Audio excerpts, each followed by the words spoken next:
Martha is in nonprofit higher education sectors. She is the current head of placement and career services at USIU Africa in Nairobi. She is quite well versed in recruitment of new graduates, which is perfect for this. And she is a current PhD candidate at Kenyatta University in educational psychology, and also has her master in education in psychology. And we thank her very much for joining us. She will be part of the Q&A. We also have technical help if you need it. If you need to get in, again, if there's problems, we have Nicole Schmitz and Johnson Abuto helping out. So I think that should be all. We're very excited to begin, and we will have Paula Mubiru present first. Thank you. Thank you very much, Lisa. I hope everyone can hear me. I will share my slideshow.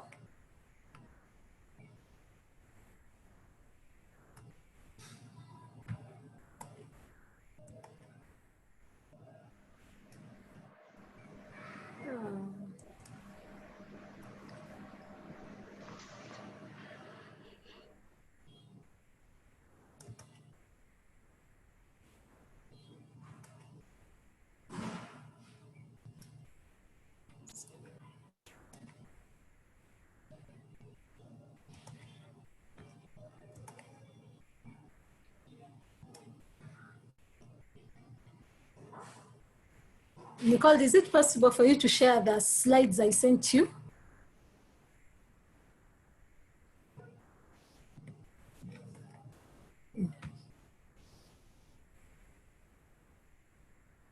Can't hear you anymore. Hello? Yes, Paula, that would need to be perhaps Johnson or Lisa who have access to the slides. Okay, let me just go straight into the slides. They will be shared with the attendees later on. Thank you for this opportunity to share with graduates on CV writing. Maybe just to begin with, when a job advert is run, there are so many applications that come through. And so it's very important for your CV to be eye-catching, for whoever has advertised to be able to desire to meet you face to face. And so a CV for all of us is curriculum vitae, as we know, and it is a personal marketing tool that you use to sell yourself to a prospective employer or an institution that you may be seeking support from. And so it talks about your professional history, your skills, abilities, achievements. Excuse me, Paula? Things. Yes, please. Paula, if you can stop sharing, then I can share your screen. I can share your presentation for you. Thanks. Thank you.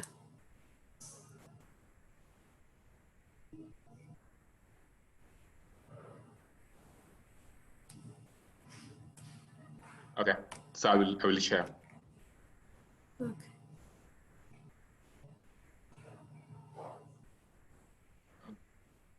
Can you see it? Not yet. Yes, thank you. I can now see it. I was on the third slide. Yes. So as you look out for a job advert and look at it, just know that every CV is unique.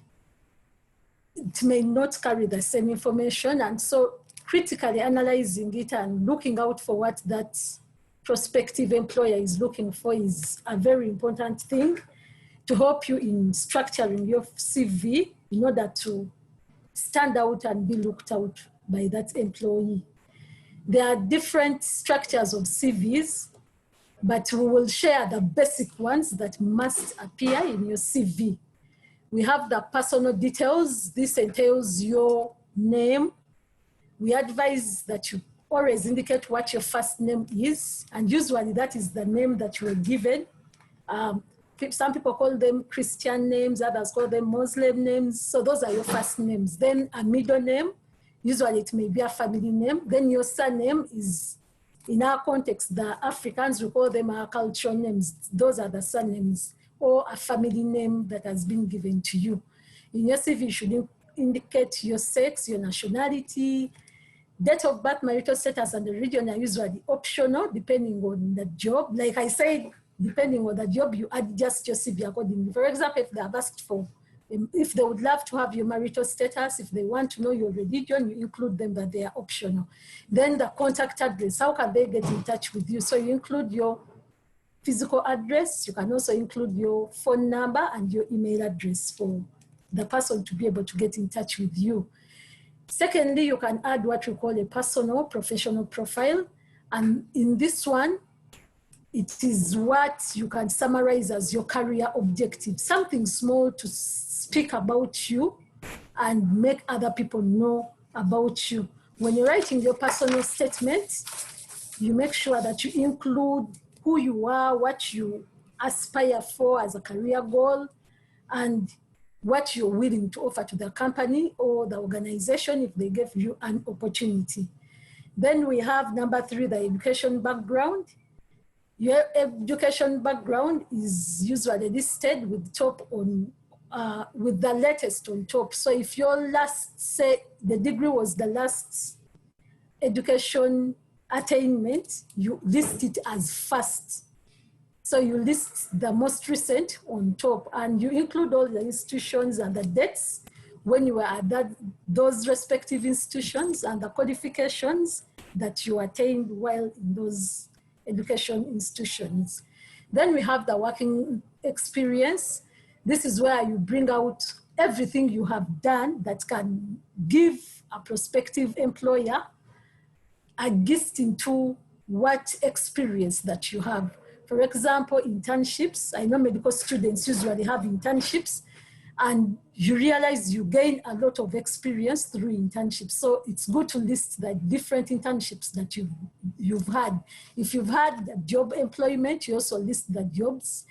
And if you volunteered somewhere, you also include all that. And also for the working experience, we list it in a chronological order with the most recent on top.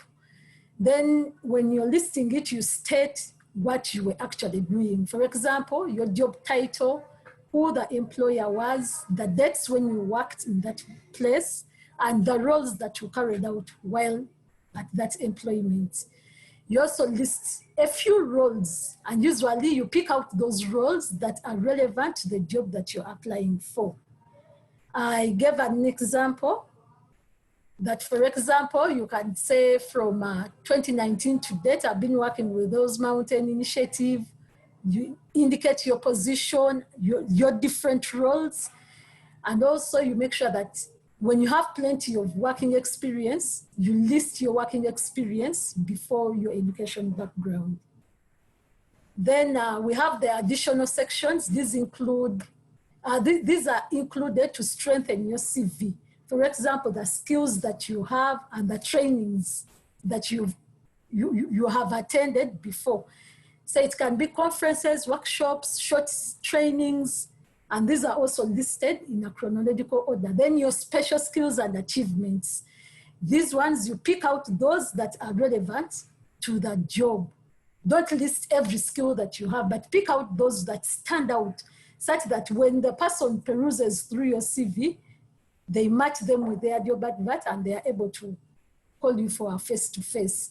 For the skills, you can include the IT packages that you're conversant with, the languages you speak, the problem-solving skills, team-building skills. All these, you should include them in your CV. Just a second.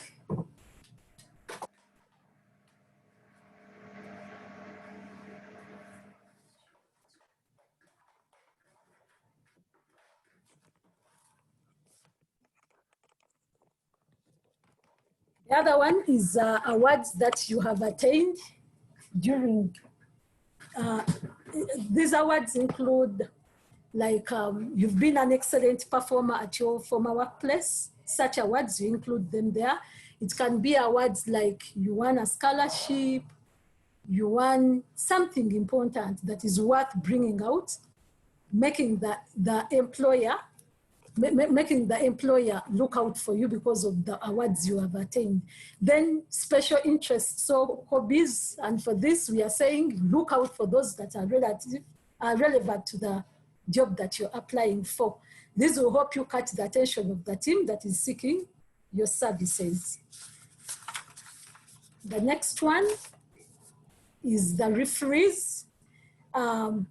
Referees are usually people who can speak about you, your character, your abilities, your skills to the prospective employer. And so you should consider people who know you, not just anybody out there, not a stranger, but also you should not pick out your relative because they will not be able to give unbiased opinion about you. So you pick out people who know about you. They can include people from your current employment, a previous lecturer, a previous trainer or coach or employer, but somebody who really knows about you. And when you're picking your referees, it's very good, a good practice to talk to them about it, that you're fronting their name as a referee for a job that you're applying for, so that they are not shocked when they are called by a prospective employer. So always inform your referee about it. And that is why we are saying, let it be somebody who knows about you, somebody you have a relationship with, and they can give you good recommendation for a job that you're looking out for. Then to note, when you are writing your CVs, avoid fancy fonts and sizes. Stick to Arial and Times New Roman. Then font size between 10 and 12, so that people can easily read your CV. Then the section headings, the way you saw me listing the different sections, make sure the section headings are applied in there so that somebody can easily refer to your CV. Then we have said list everything in reverse chronological order. What we mean by that is that the latest must be the one on top, and keep it summarized by using clear spacing and bullet points so that somebody can easily scan through your CV. Then you should avoid email addresses that make you sound unprofessional. So in case your current email is not a professional one, may make somebody look at it and wonder whether you're a serious person, it's good to get one which you will be using for professional use. When we come to cover letters, we are saying a cover letter usually comes before the CV and it gives the first impression. Meaning when you've written a shady cover letter, no one will be interested in the content of your CV. And so your cover letter should really stand out. It should be compelling and professional from the very first line, giving an opportunity to be a worthwhile candidate to be contacted. So you need to make good use of your writing skills and apply for the role, customizing your application to what you're applying for. So the cover letter should highlight your skills more specifically. So usually you look at what they are looking for and ask yourself, do I have these skills? So you bring out those skills that the prospective employer is looking out for, and you put them out in your cover letter so that it gives them an opportunity to read your CV further. So that means the cover letter is also a very important part when you are applying for a job. So as I conclude, I want to tell us that we should not, when we are writing our CVs, we should always make sure that they are current. What I mean by current, it should be up to date. If you wrote it in 2019, this is 2020, update it, because we believe along the way you've acquired new skills, you've attended a training, you've had a continuous professional development. Update your CV so that it is always up to date. It should be clear, that is well organized and logical. Like I've said, utilize the different sections that I have listed. Then you need to be consistent. And the consistency comes straight away from how you are putting out the styles and fonts that you're writing. So don't mix them up. Be consistent throughout the CV. Then it should be concise. Put out only relevant and necessary things. When you see something is not necessary to the kind of job you're applying for, just leave it out. And finally, let it be complete. Include everything that should be there. At least let the basics that we have listed today be part of the CV, such that they don't have to call you up to ask for those other things. That's what I had for you. Thank you so much. Thank you very much, Paula. That is great. We got some questions during your presentation, and most of them did ask basically the same type of, looking for the same type of information. How long should a CV be, really? Some people talk about if they are including all their relevant roles and responsibilities, it goes to 4 pages. But, you know, how do we solve that problem? Okay, for the length of the CV, we will all agree as you start out, your CV may not be so long, but as you increase, your experience increases, your CV grows longer. And so for starters, 2 to 3 pages should be enough. Remember, we said it should be precise, bringing out the relevant points that the prospective employer is looking out for. So make it as brief as possible. But I agree, as you go ahead with experience, your CV grows longer, and you'll find it going beyond the 3 pages. But for starters, at least have 2 to 3 pages, indicating those things that are relevant to the job that you're applying for. The other questions is if okay, I think that goes hand in hand. If I add the roles and responsibility, my CV goes to 4 pages. I think there is nothing wrong with writing a CV that is 4 pages long, as long as you are indicating the relevant things that the employer is looking out for. So just make sure the things you are indicating in that CV are relevant to the job that you are applying for. And for the referees, must the emails of the referees be official or, for the referees, we cannot determine their emails. What I was talking about emails was your email, make sure it is professional. But also why I said you need to contact your referees before you add them to your CV is the fact that you're giving out their personal information out there to people. So it's important that they are aware that their personal information and contacts have been given out to somebody, and they may contact them or not. So let us avoid missing out on informing the referees that we have given out their personal information to where we have applied for jobs. Thank you. Great. Thank you. From the questions that were submitted, I think those were all answered. And if you have more, you can certainly ask the questions during any of the presentations, and we'll get to them by the end for sure. I think we can go now to our second presenter, Enes Ongus of USIU. Thank you for screen sharing. Thank you very much. Let me put my...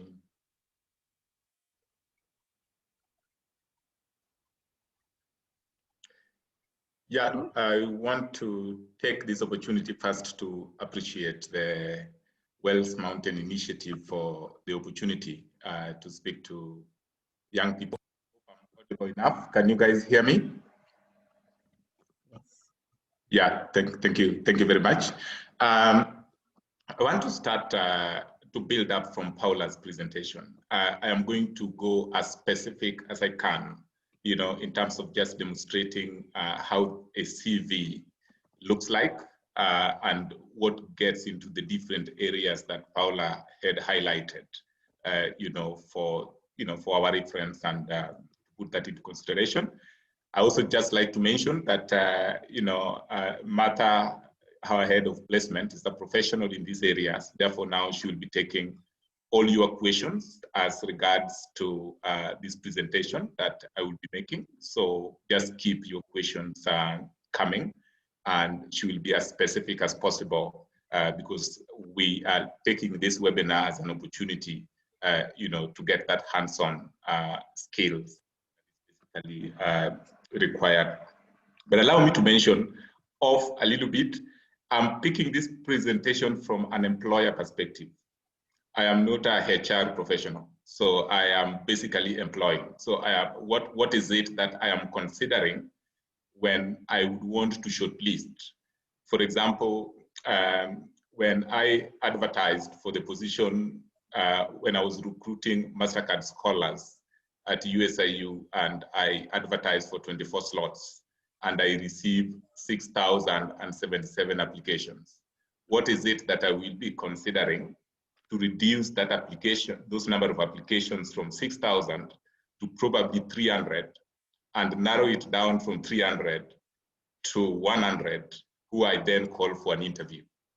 So again, it is critical to look at this presentation from what would be that which is outstanding, a potential employer would be looking out for when he or she receives massive CVs for one position, 300 CVs for one position, and they want only to shortlist 10. What is it that they will actually be looking out for? The advantage you have as scholars is the fact that by the time you are being considered to join Wells Mountain Initiative or scholarship program, there are a couple of things that they consider. One of those things that they will consider is your leadership potential. The other things that they will consider is your community service. The other thing they will consider is your passion. Are you a transformative kind of leader? They will be investing in the potential. So you've already demonstrated that. That is why you joined the program. So that's a good start to start from.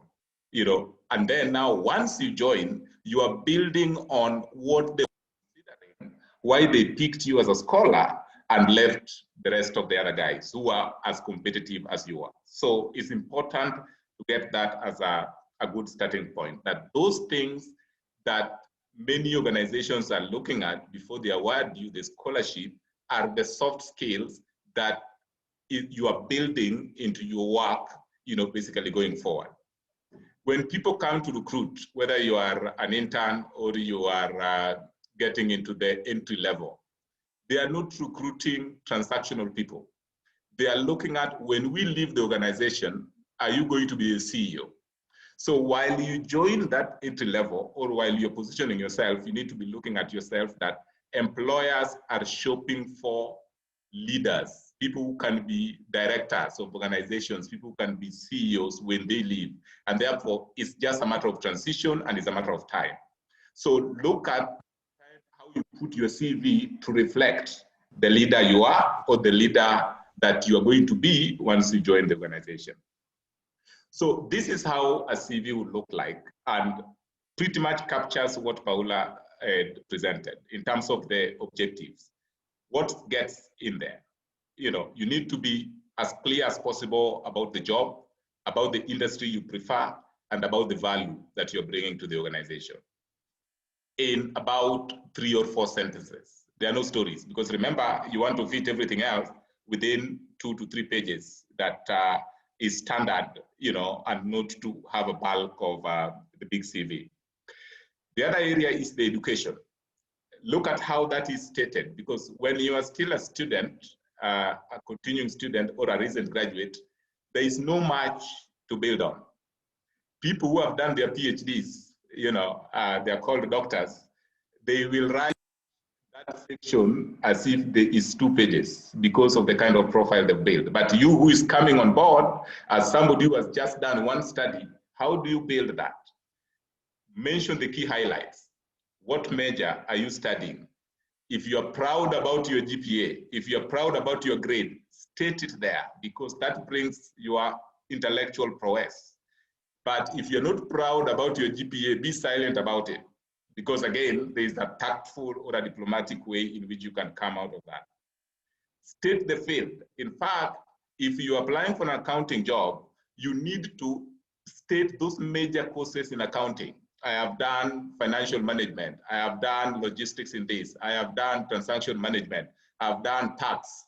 So list 3 or 4 major courses that you did while you are doing your undergraduate degree in accounting, business administration, pharmacy, medicine, and all that. Because you don't have much to write about as far as education is concerned. But I want to bring in the other aspect which Paula had indicated on conferences as a part of building your capacity. What are you doing while you're in school? In fact, if there's a guest lecture that is happening somewhere, state that you attended a guest lecture, which was 2 days, and this is what that guest lecture was basically doing. If there was some presentation that was happening somewhere, state that. You are basically demonstrating to the employer that you have ability and you have capacity to perform that role. And that is how you help build on that so-called education point. You can have it as education, and then you can have it as training and workshops attended. You can call it training and workshops attended. So don't ignore the many workshops and trainings that are available in your own institutions or organized workshops that are outside. And this workshop webinar that has been organized right now, it's an important starting point. If you say that you attended a workshop on online academy on CV writing, and these are the key takeaways that you picked from that particular workshop, you are already demonstrating your capacity. And that is how you build that.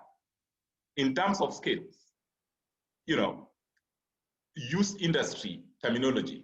You've got marketing skills, you've got computer skills, you've got, and demonstrate that in terms of how you are basically summarizing it. What then happens when you're doing experience? Please avoid listing roles. Because when I am advertising, I have already told you what you're coming to do. I want you to do this, do this, do this. Demonstrate value, and it has to be in past tense. I joined in as a sales representative. In a record 2 months, I grew sales by 30%. That is what I want to see as part of the accomplishment and part of what you did with the job. So it's not more of the roles, but it's more of the value and the achievement that you performed while you are at that role. So don't tell me that you are in an internship for 3 months at company X. Tell me what you did while you are an intern at company X. I helped the finance team reconcile their books or got up-to-date records which were outdated for the last 5 years. That achievement is what I am actually looking out for when you're filling in the experience position. When you're doing this, have them in your top 3. Because what we are also testing as a potential employer, I'm testing summary skills. I am testing decision making when I'm reading that CV of yours. And therefore, I want to see, what do you want somebody to see as the first instance? What are those key achievements that you're proud of? Don't have them more than 3.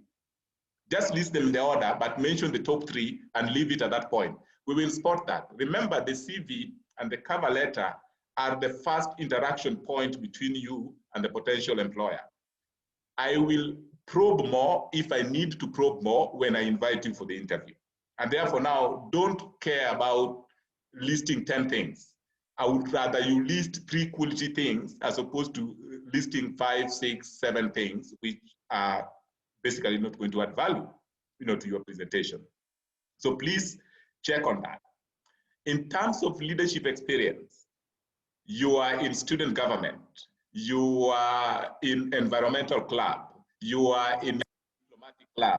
Mention those leadership experience and what you achieved during your reign as a leader. Remember, at this point, the only thing you can cite in terms of your leadership experience is what you did while you were at the university or what you did while you're in the community while studying. You've not gotten into a corporate and become a leader. People who have been corporate then now can say, when I was here, I supervised this number of staff, I supervised this number of personnel, this is what I did, but you're not there yet.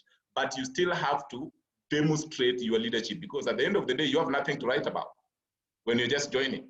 But you can say, how can you build that leadership experience as time goes by and you're gaining industrial experience, then some of the things you did in the university fades away and you stop listing them as you grow up the ladder. So that is another area that you need to be looking at. There are those experiences that are not related to the job, which are very critical, because we are testing, in as much as you are competent in your area of work, what else can you do?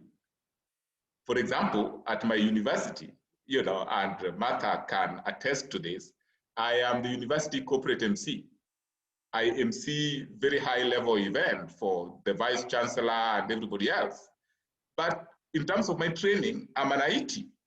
I'm an IT. I am a graduate of IT.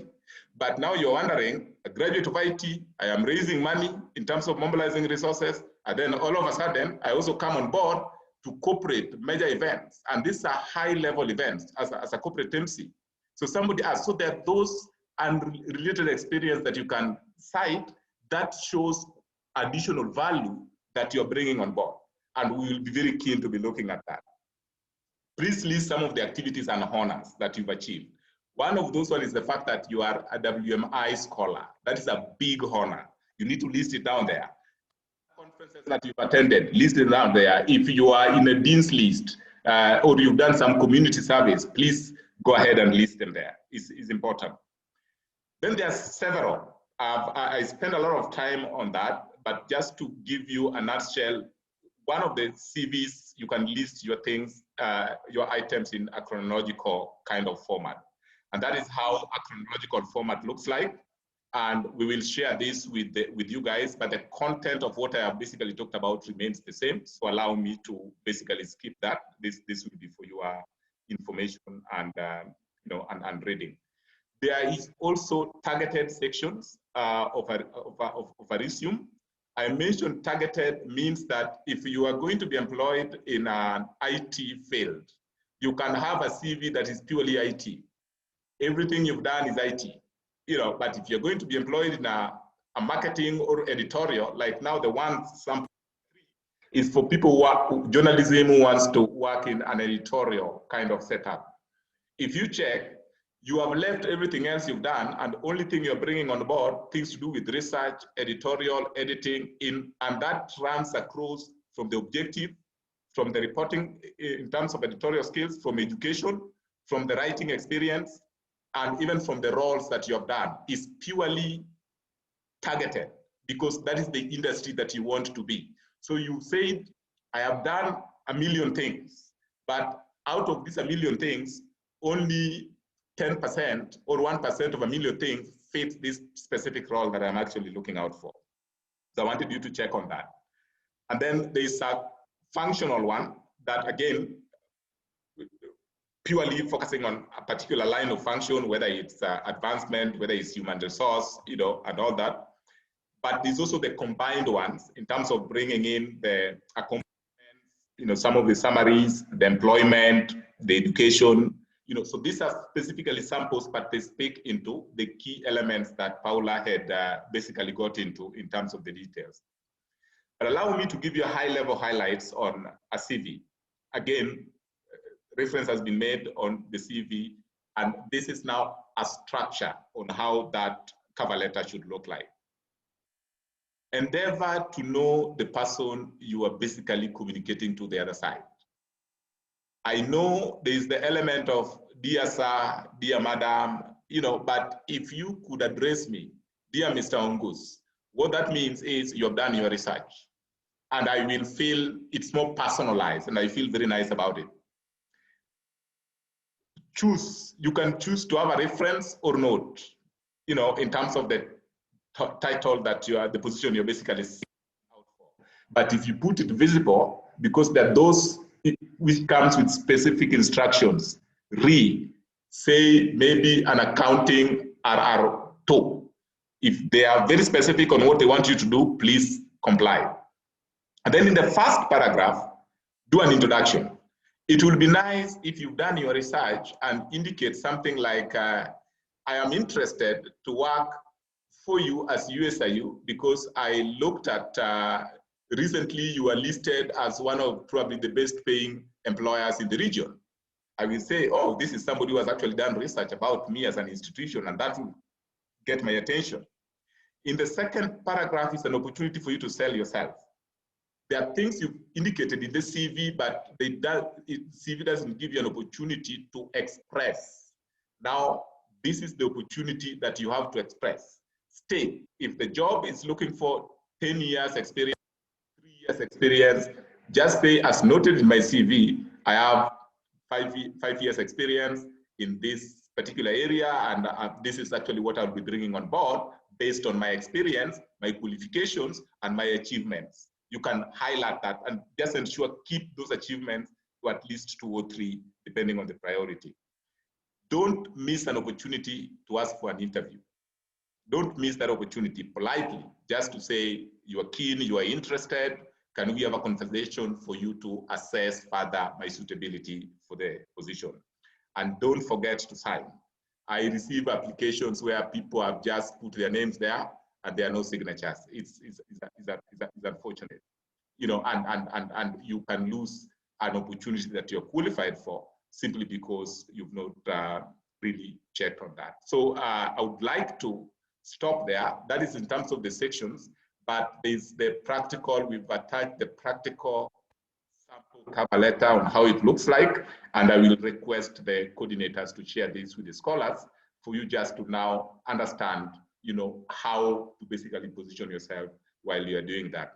But one of the things that you will note, and that will be cutting across all the presenters and the panelists, is that we are coming from different regions, but there are those terminologies that will resonate across board because those are irreducible minimum of any potential employer. So I would want to stop there and hand it back, you know, to, hand it back, you know, for further consideration. Thank you. Thank you very much, Ennis. That was great. We received a few questions during your presentation, and Martha answered a few. I can read some out loud if you'd like. There seem to be a couple more left. Priyanka Ropi wrote, in our public sector, if you are young and show your employers that you are capable of replacing them, they might not employ you. So what should I do, considering that you said employers want people who can be great leaders as well tomorrow? And Martha Oigo, go ahead, please. She'd like to answer that. All right, thank you so much. Thank you, Ines, for the presentation, and thank you for the questions that the scholars are asking. Now, when you will have a section on your CV, probably called leadership, and this is where you just demonstrate certain aspects of your leadership or certain skills that the employer is looking for. So you'll not be expressly saying on your CV that you want to be the manager, you know, in the next 5 years. You'll not be including that on your CV. Your CV will specifically pick out questions that are relevant to whatever it is you're applying for. And this specifically will be guided by the job advert that you are responding to.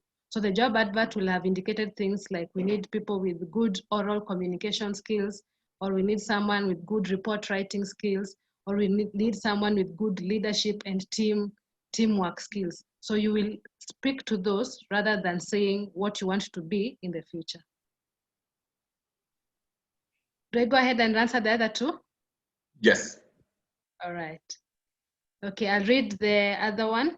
In your template, suppose I have made any academic presentations, or I am currently involved in some ongoing academic work, under which subtitle does that fall, or I should make it independent? Thank you. Albert, this one will come close to the education section. This is where you will have training and workshops, or you can highlight it as training and conferences, depending on the experience that you have. Someone will not necessarily have training, they'll have maybe conferences and workshops. So you'll simply give it a heading conferences and workshops, and then you go ahead and highlight it.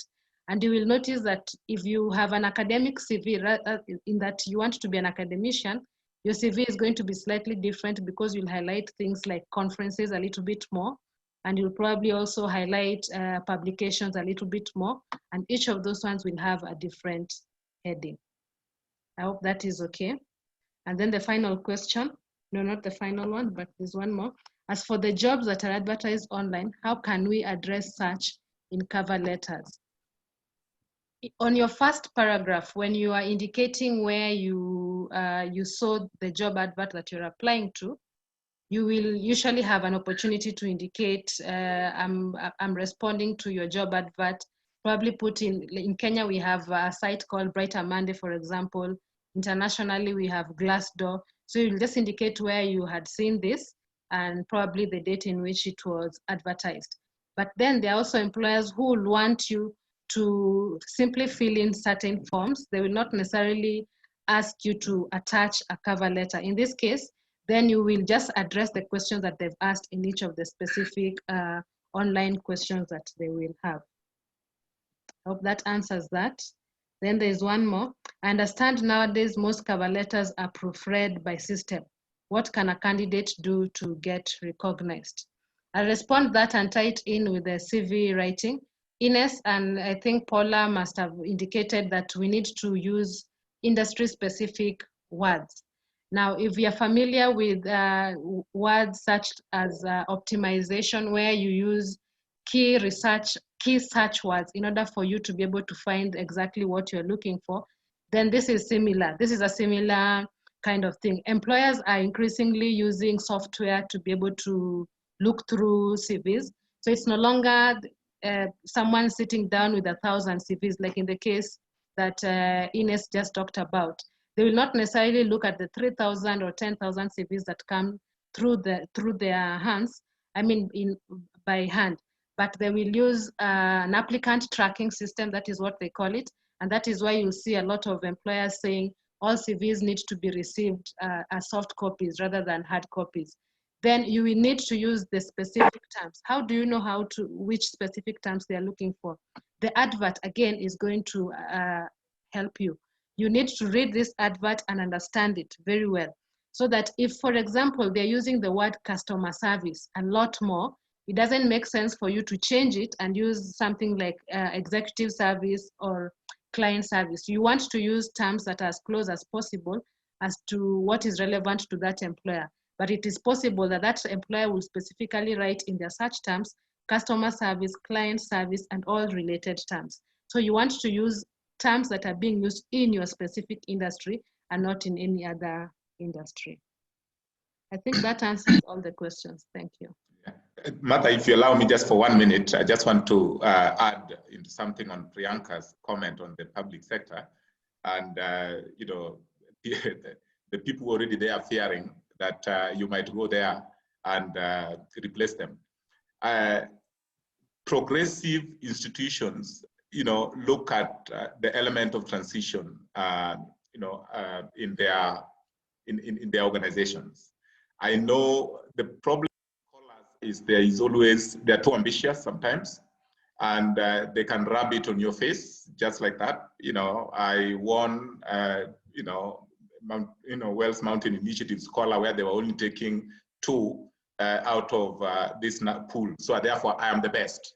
So I need to be, so I think the attitude of we are the best is okay because we know we are transformative leaders.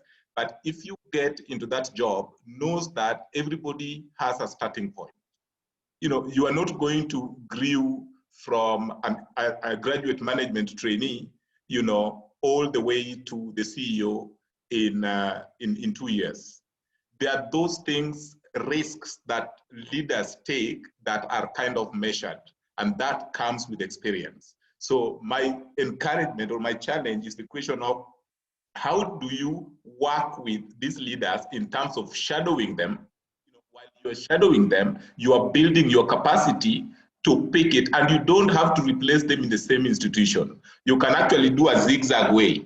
You build, and when you feel you are ready, you move out to another sector, and then come back and overtake them in those respective sectors, regardless of age. So I think it's the question of how do we build our capacity? And once we're able to build our capacity, how do we take those leadership roles?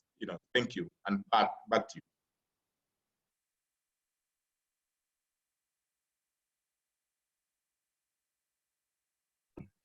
Thank you very much.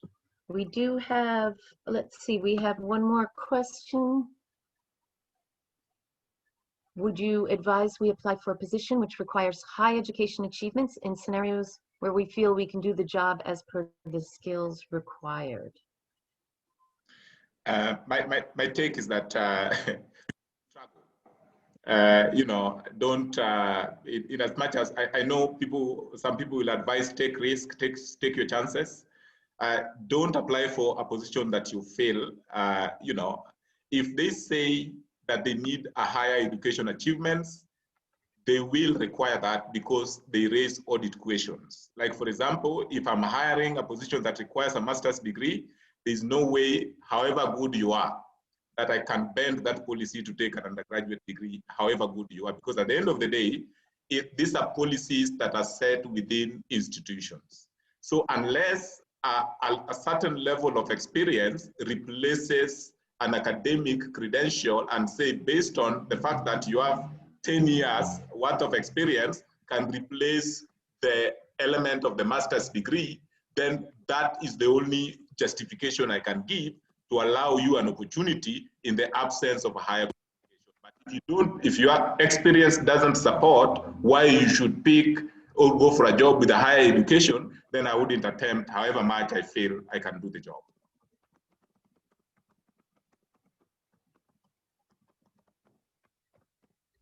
Great. I think that's a good rule of thumb to follow. We have one more person who has a question. I'm waiting to see if she wants to type it or will ask it later. I have to admit I was remiss in my role as moderator, and I completely skipped introducing our final presenter. I feel terrible. I will do so now, Dr. Diana Kamunto. And she is someone who she previously worked with the Ministry of Health in Kenya, the Gold Star Network, supporting HIV care and treatment in the private sector.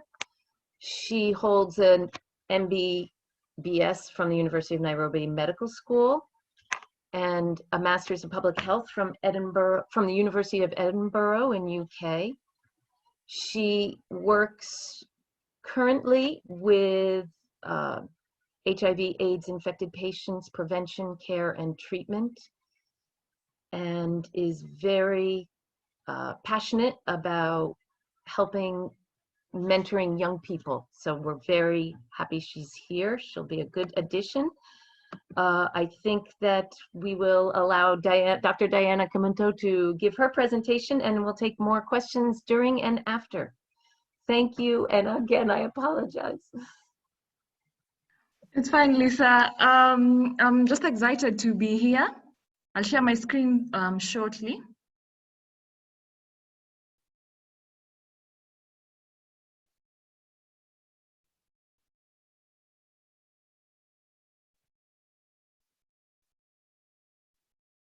All right, I hope you can all see it. So what I'm going to do is basically a summary. Paula and Ines. Ines, I hope I'm pronouncing your name correctly. It's a bit difficult for me. And Martha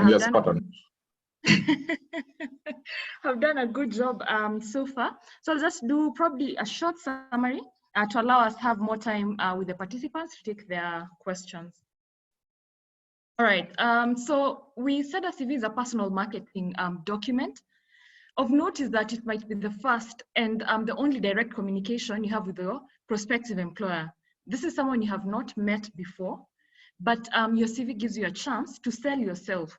So it tells us who you are, what you do, what are your skills, your competencies, what value are you bringing to the organization, and most importantly, where you're the best fit for that position. Remember, some of these positions, it could be one position, and looking at the current market, you realize one position might attract like 300, 500 applicants. So why are you the best fit? As Martha, why should I pick you, for instance? All right. So it's important to remember what your goal is when you're writing that CV. The goal is only one. You want to get a place on this table that I have projected here. You want to get to the recruitment interview. The next slide here shows your company. I want you to look at this man as a representation of the company or the organization you're applying to. The company or the organization has a goal to get from point A to point B. The road to point B can be any of these roads. It can be a smooth tarmac road. It can be the rough road on your right. It can be the muddy road at the bottom. To navigate that, we need shoes. We need various types of shoes. I'm not marketing any company. I just got these photos from the net as a visual representation to help you remember when you're writing your CV, what exactly you should be having at the back of your mind. So assuming, let me just go back to my previous slide. Assuming your company or the organization wants to navigate through this road here at the bottom, that is super muddy, it's flooded, it's almost not navigable. And these are the shoes we are picking. You're picking from this set. Think of yourself as a shoe. Yeah. So of course, all these shoes, they're nice shoes, but not all of them would be in the company's or the organization's interest. Looking at the terrain they're navigating, then gumboots are the most appropriate shoes for that particular terrain. So how do you tailor your CV to be able to meet the need that the organization or the company has? I'll mention a bit of some of the do's that you need to take into account when you're working on your CV. From Anne's presentation, you have noted research, research, research. You need to do your background checks, understand the company or the organization that you are applying to. What is their mission? What is their vision? What is their current challenge? And how can you solve it? So the skills, the experience, the education you're bringing, how will it fit into their mission, their vision, and the challenges that they are experiencing? In this age of technology, all this information is available, so you really don't have an excuse. So if you're coming to a panel, an interview panel that I'm sitting in, for instance, I work in a non-governmental organization that does HIV care and treatment. We have our website. My organization is Christian Health Association of Kenya. So we have our website. It has our mission. It has our vision. It has the activities that we are doing. So of course, it would be impressive if you're able to see what we do and how you tailor your CV to address the things that are of importance to us as a company. I put an emoji here because I know you're all on WhatsApp. I believe no one is not on WhatsApp in this age. This is the kissing emoji on WhatsApp. It will remind you to kiss when it comes to your CV and your cover letter. You want to keep it short and sweet. As much as you're saying it's 2 to 3 pages, if I have to sift through maybe 20, 30 CVs, if you are not able to get my attention in the first 2 minutes, then really you've lost it. So I want the most important things to come up first so that I'm able to see, at least get you to the shortlist. The whole idea is to shortlist you to get to the interview where we can interact further. So always remember to keep it short and sweet. All right, use font that is easy on the eye. Remember, first impressions will always matter. So Times New Roman, Calibri, fonts that are easy to read. Then you want to customize and tailor your generic CV based on the requirements you are applying for. So when you start out, you normally have a generic CV. Then depending on the job that you're applying for, you want to keep making small tweaks so that it's able to capture. As Martha said, there are some keywords that you will always get in the application, in the company website, particularly in the mission and the vision. So these are the words that you want to appear in your CV. Then you play to your strengths. There are areas we are strong, there are areas we're not doing so well, but your CV is your personal marketing thing. If you're going to market yourself, then market your strengths. Keep it updated. So your generic one, as you keep getting more training, attending conferences, improving on your education, make sure you keep it updated. Then you want to start strong. Have a catchy personal statement. This is your pitch. From Annie's presentation, you saw that bit where you do your career objective. It has to be short, but it also has to be catchy, something interesting, and something that will motivate your potential employer to want to read further into your CV. Then you want to include power words. Power words you can always Google, but really things like launch, initiate, establish, coordinate. Establish is the same thing as started, but started is a boring word. So you want a huge word like establish. And I can see Martha is smiling because, yeah, that's important. Then you want to give referees that know you and are available.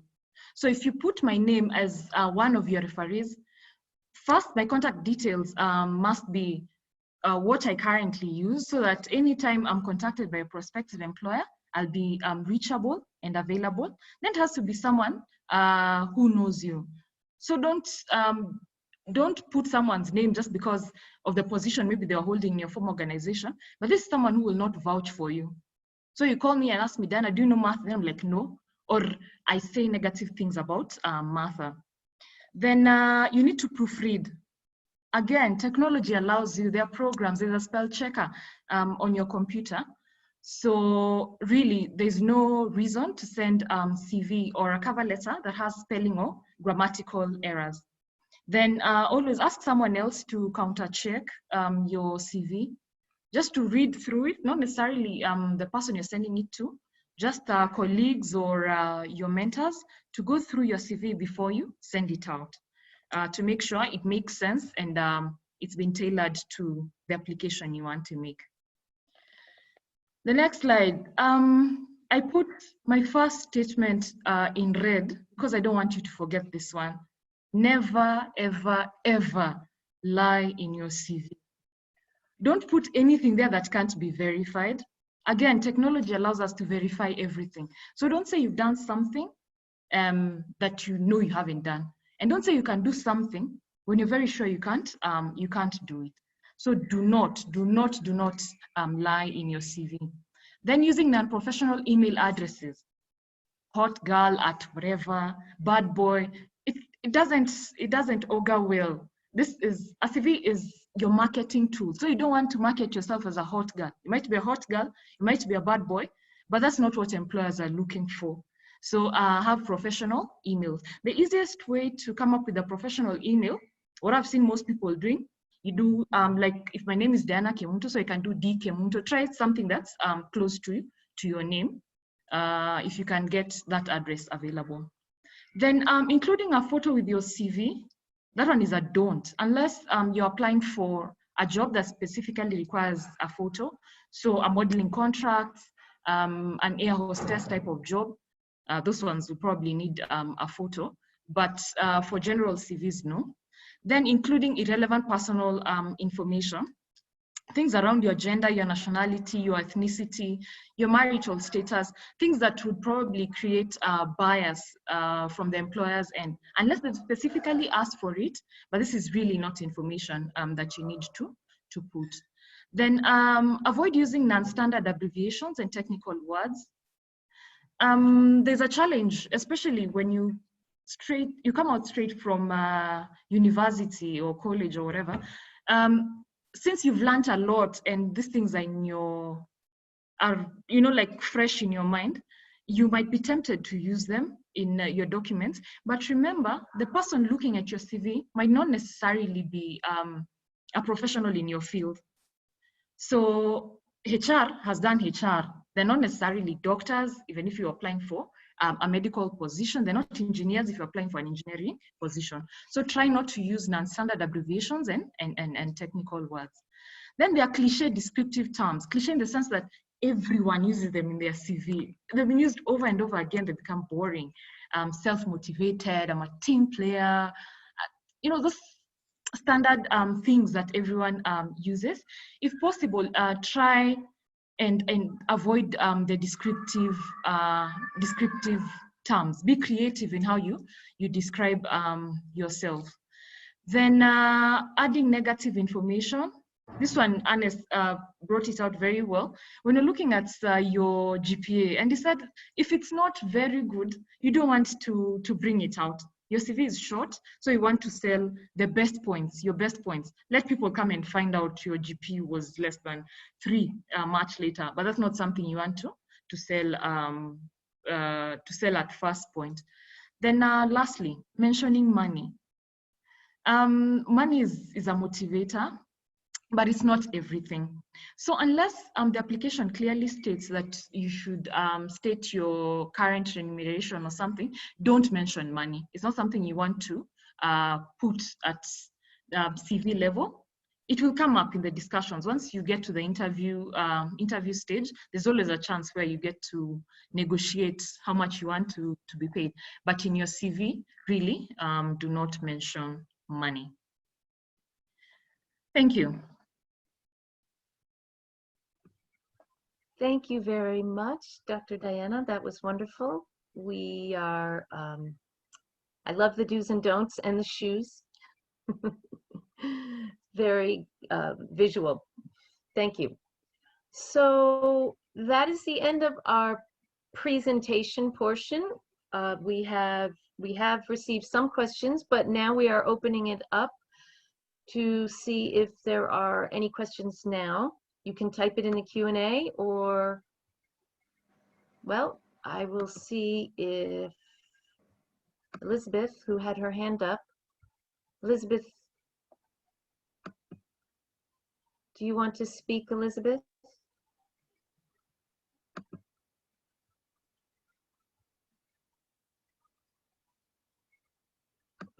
I think I need to promote her to a panelist. Elizabeth, you can go ahead and ask your question if you want to.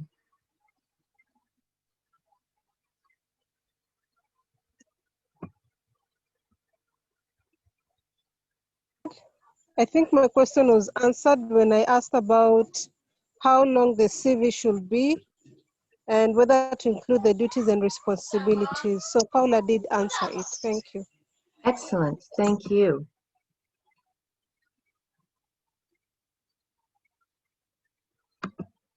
And does anyone else have a question? You can type it as we have been, or you can raise your hand.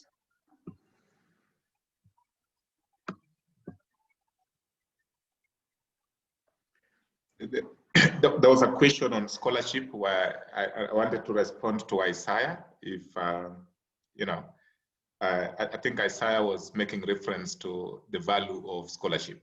And I just want to tell Isaiah that what value does the element of scholarship does. It depends on how you frame it, and that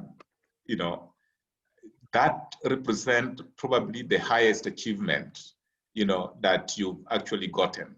And if it represents the highest achievement that you've gotten, and you've gone through a competitive process to get it, it speaks to your character, it speaks to your academic intellect, it speaks to your leadership, because there are bare minimum which people do consider before they bring you on board. So that is why it's important to highlight it under awards and honors section as one of the things that you actually achieve. It has a lot of value. It has a really lot of value. To include it. Because it has everything that somebody is looking for. If there's the leadership, it is in it. If it's the academic, it is in it. If it is the issues of community service, it's there. So bringing it there, speaks a lot to you as a person, in terms of how you bring it up. So I just wanted to bring that up, And then there was also the question on the church roles. If you are leading over 400 people in the church, Martha responded to it very well in terms of how it needs to be treated. But again, in relations to being sensitive to the reviewers, you know, because you don't know the, hello, can you hear me? Yes. Yes. Your screen So, is frozen, but we can hear you. Okay, thanks. I was just mentioning in relations to, you know, the aspect, in relation to the aspect of being sensitive to the reviewer's faith, because some of the reviewers that are looking at your application, you don't know whichever faith they subscribe to. So see, it's important to mention that you've been a leader in a faith-based institution without going into the details of this number of people, you know, and this was the achievement while you are doing it. So don't go into specific, whether it was a Pentecostal, whether it is a mosque, whether it is, you know, just mention in general terms a faith-based institution, and these were your key roles and your key achievement that you did of 100. Yeah. So I would want to stop there, and you know.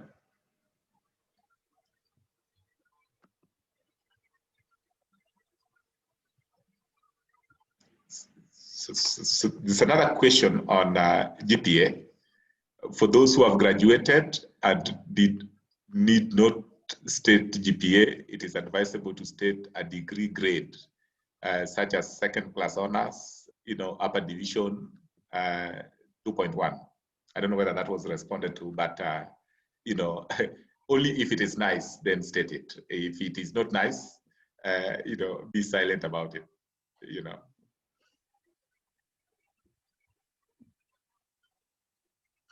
Great. Any other questions while we have these experts here willing to answer or discuss some of your concerns? Okay, Isaiah has another question. How long should a cover letter be? Because all samples seem to have one page. Anyone feel? Yeah, I can respond to that one. Isaiah, cover page is just one page. It's always one page.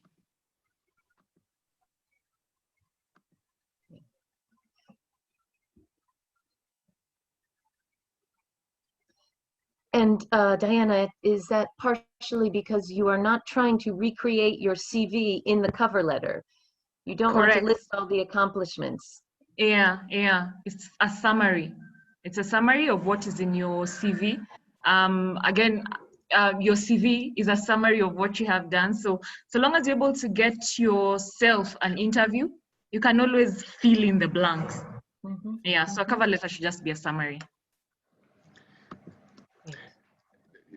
Can I also just say something? Can I also say something about the cover letter? Again, it's also dependent on level. It depends on, again, the level. And I think there are people who are like, if it is an academic kind of writing, and you are applying for the position of maybe the CEO or the VC, you know, or a senior leadership position, then expressing yourself can be beyond the one page.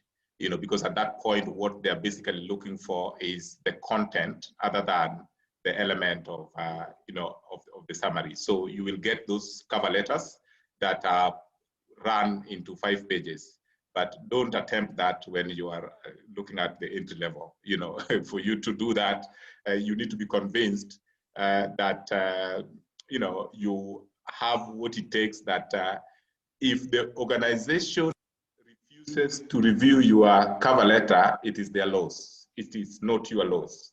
You know, you have to build your capacity to that level, because I'll give you an example. I did a cover letter for 3 pages, you know, and they still noticed and called me for the interview, because it's the loss of the organization not to call me for the interview. So build yourself to that level that, you know, if you do 3 pages, they're saying, it is nice. You know, you give them an appetite to read more. After they've finished 1 page, they want to really understand and see you in that cover letter. So there's a standard, a common practice, do 1 page, but if you strongly feel that it will be the organization's loss, then you can push it 2 pages, 3 pages, 4 pages, as long as what you are writing in that cover letter makes sense.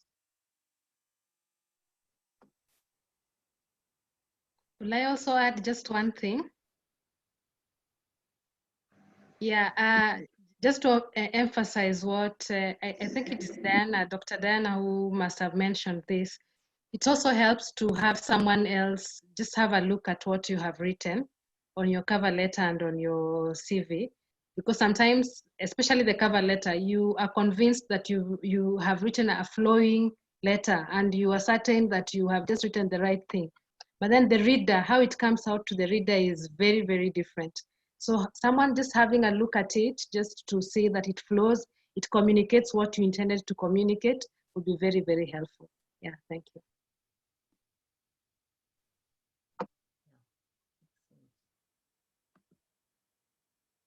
Another question that others may share.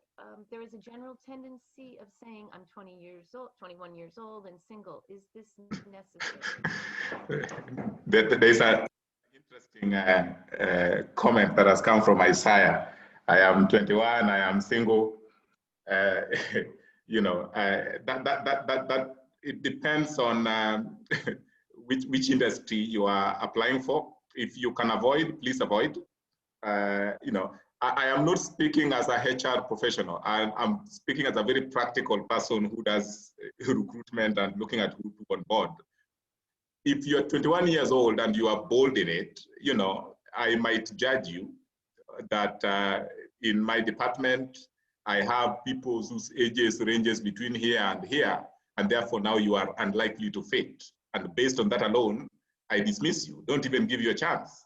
So don't allow yourself or give the reviewer an opportunity to put or to really rethink and say, you know, these 21 years, maybe single, maybe I have everybody who is married in my department, and then I want to bring in a single person. You might feel out of place, you know, and you might not feel even accommodated in the department. So avoid things that work against you.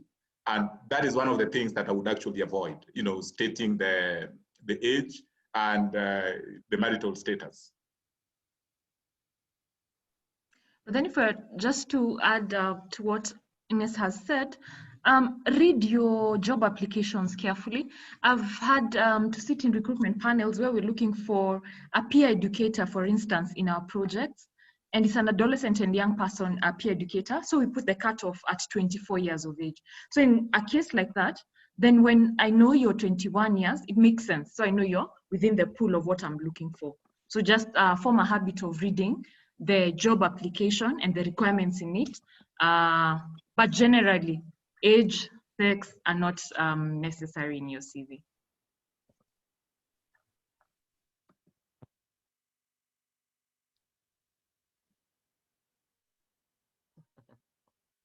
I hope all panelists can see this from Sanel. I'll read it. This is not a question, but a comment. This was so informative. All thanks to WMI and our presenters for coming through for us. We are more than grateful. I just realized I've been making a lot of errors that I am now equipped to amend. Thank you.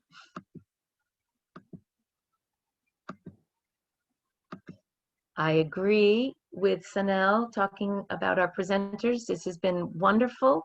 Such good information, really clear, well presented. You all came from a different place, a different perspective, but you actually built on each other's presentations very seamlessly. So that's been wonderful to listen to. Thank you. Do we have any more questions from the attendees?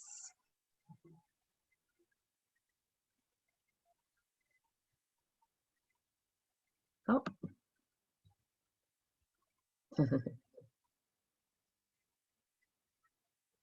Another age question.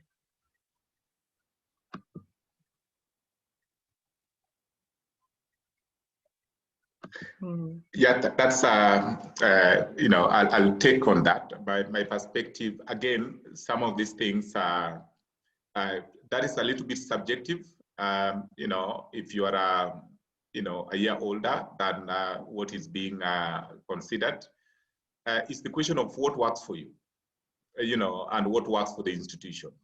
If you are a year older then and you've super exceeded other areas of consideration, then the panel can make a recommendation, because these panels are independent panels. They can make a recommendation and say, while we've got a very good candidate that we cannot resist, is only 1 year old, older than what we are looking for, would you consider making a consideration? That might be maybe outside the jurisdiction of the panel, because might raise some audit questions here and there. But if they recommend, the person who does the approval approves, then you are likely to come on board. But that would mean that you've really, really presented a very strong case that makes a policy or a position being changed just for you. It can happen to you, it can happen to anybody else, but it's because of the value. So demonstrate that value if there is a requirement or two that you are unable to meet.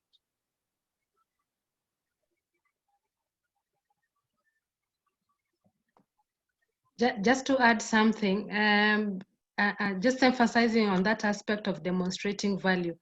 I will just maybe encourage you to make it a habit to demonstrate your value even before you get to that point of writing a CV and a cover letter. You can demonstrate that in a lot of ways. You have medias like LinkedIn. You have ability to go onto a blog.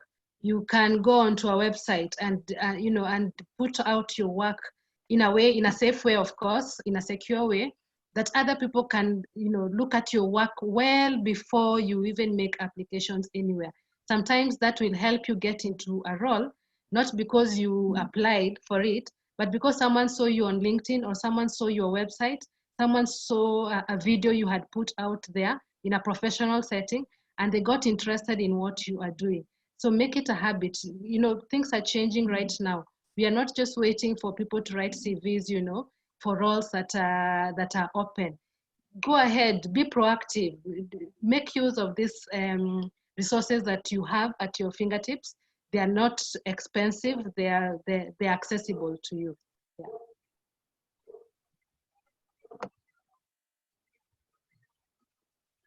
That's great advice. Thank you. Well, I certainly want to give people plenty of time for questions, but I am also cognizant of our panelists and our attendees' time constraints. So I think it's 11:30 exactly right now. Unless I see a question pop up, I will be ending the webinar. One question, though, that was there, and I think I answered it privately. Someone was wondering about contact information for the panelists. I know that Diana has a LinkedIn. Would you like, if the scholars wanted to contact you, would you like it to be through LinkedIn?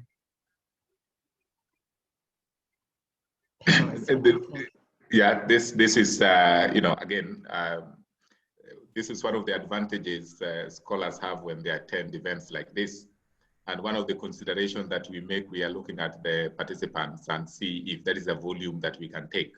From my end, I think, one of the giveaways that we can give to our scholars is to have, you share my personal email address and contact with the scholars, and they can reach out to me anytime as part of just building their capacity, as part of mentorship, as part of just, advising them where they need advice, as change makers and transformative leaders that we are basically looking out for. And you never know, we may be employing. If you're employing and you're a scholar and you demonstrated something, you have potential employers here. We could just employ you. So we will be glad to share, the contact with the scholars. Great. I'm also sharing my email address with the scholars. I have no problem. Wonderful. Thank you, Paula. I'm also fine. Thank you. I'm also okay. I'm also okay with it. Wonderful. Thank you. And just to let you know, the focus of our next week for this course is LinkedIn.